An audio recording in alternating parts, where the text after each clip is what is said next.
में आज तक इंसान एकदम सीधा ऊपर नहीं चला गया। जो भी इंसान ऊपर जाता है वो ऐसे जाता है, साइकिल्स में ऊपर जाता है,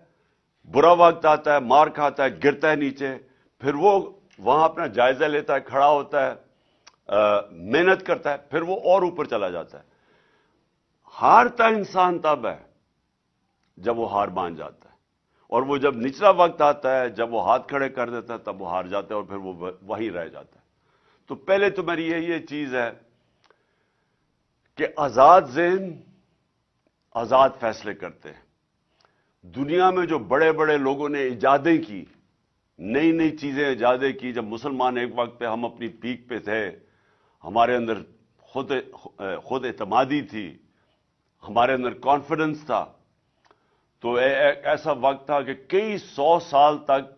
जो सारे दुनिया के टॉप साइंटिस्ट मुसलमान थे, कि आजाद ज़हन थे। वो समझते थे हम कुछ भी कर सकते हैं,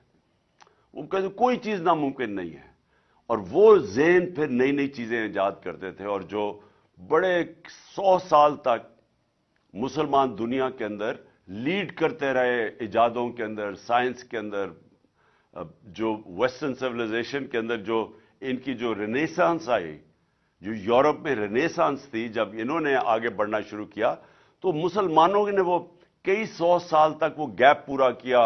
जबकि वो ग्रीक सिविलाइजेशन और रोमन से जो बीच में गैप था, वो मुसलमानों ने पूरा किया, मुसलमान साइंटिस्ट ने। तो पहली चीज तो मैंने आपको ये कहनी थी कि आजाद ज़हन वो ही ऊपर जाते हैं, परवाज उन्हीं की ऊपर है।